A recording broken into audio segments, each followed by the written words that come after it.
గుంటూరు పార్లమెంట్లో చాలా government schemes ఉన్నాయి. రైతులకు కానీ, యువతకు కానీ, మహిళలకు కానీ ఎడ్యుకేషనల్ లోన్స్, కౌలు రైతులకు ఇచ్చేటువంటి లోన్స్, అదేవిధంగా బిజినెస్ చేసుకోవాలి అనుకునే వాళ్ళకి ఇచ్చేటువంటి లోన్స్, రకరకాల గవర్నమెంట్ స్కీమ్స్ ఉన్నాయి. ఈ గవర్నమెంట్ స్కీమ్స్ అన్నిటికీ కూడా ఒక టార్గెట్స్ ఉన్నాయి. ఆ టార్గెట్స్ని ఎంతవరకు ఇక్కడ ఉన్నటువంటి బ్యాంకర్స్ రీచ్ అవుతున్నారు ఒక ఇష్యూ. వాళ్ళు రీచ్ అవ్వకపోతే దానికి కారణాలు ఏంటి అంటే అది బ్యాంకర్ సైడ్ నుంచి ప్రాబ్లం ఉందా, లేదా రైతుల నుంచి ప్రాబ్లం ఉందా, లేదా సిస్టంలో ప్రాబ్లం ఏమన్నా ఉందా, ఇది ఒకటి. అలాంటి ఇష్యూస్ ఏమైనా ఉంటే బ్యాంకర్ సమస్యలు తీసుకొని వాళ్ళకి ఏ విధంగా గవర్నమెంట్తో కోఆర్డినేట్ చేసి సెంటర్ కానీ స్టేట్లో మనం వాళ్ళ ఇష్యూస్ రిజాల్వ్ చేయటం.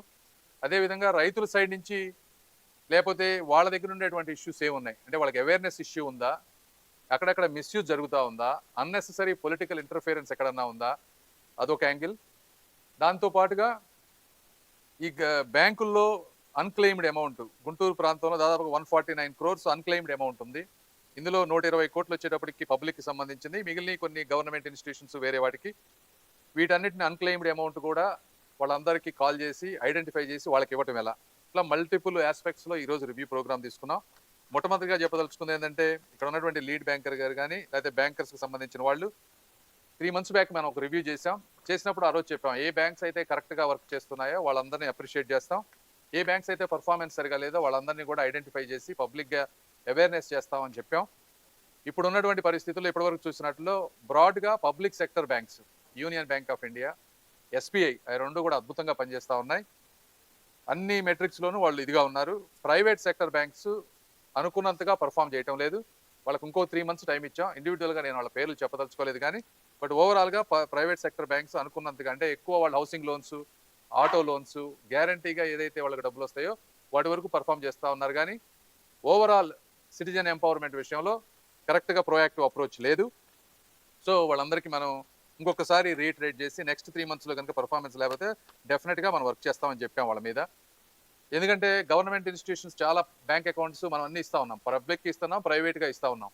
ఇచ్చినప్పుడు వాళ్ళు కూడా కొన్ని బ్యాడ్ లోన్స్ ఉంటాయి. బ్యాడ్ లోన్స్ను కూడా అందరూ సమానంగా పంచుకోవాలి, పబ్లిక్ కానీ ప్రైవేట్ సెక్టర్. పంచుకున్నప్పుడు కేవలం పబ్లిక్ సెక్టర్ బ్యాంక్స్ మీద భారం పడకుండా అందరికీ ఫెయిర్గా ఉంటుంది. అలా చేయకపోతే ఈ మా గవర్నమెంట్ డిపాజిట్స్ అన్ని కూడా పబ్లిక్ సెక్టర్ బ్యాంక్స్కి మూవ్ చేయాల్సి వస్తుంది, ప్రైవేట్ సెక్టర్లో కాకుండా. కాబట్టి ఇది ఒక క్లారిటీ ఇచ్చాం వాళ్ళకి.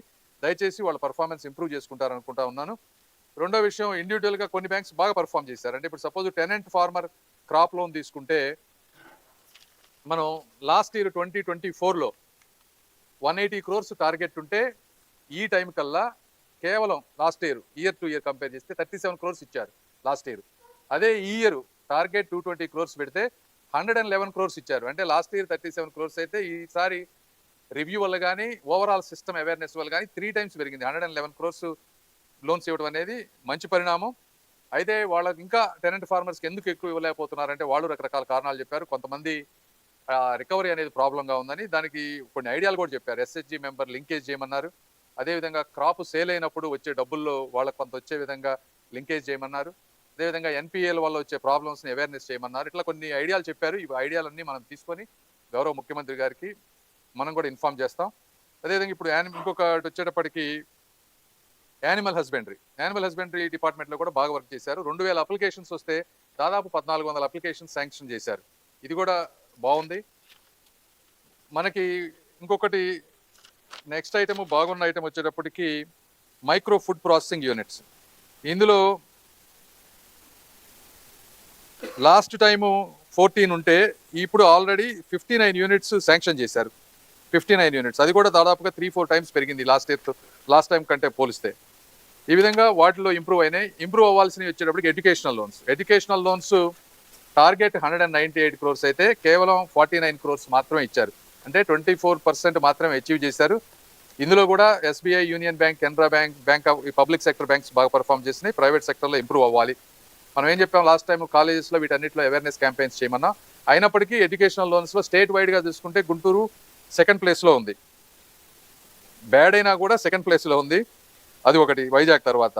రెండోది ఎస్హెచ్ఈలో కూడా బాగానే పర్ఫామ్ చేశారు. 1 family 1 entrepreneur, 5300 అప్లికేషన్స్ టార్గెట్ పెట్టుకుంటే 3900 అప్లికేషన్స్ వచ్చినాయి. అందులో 2700 శాంక్షన్ చేశారు.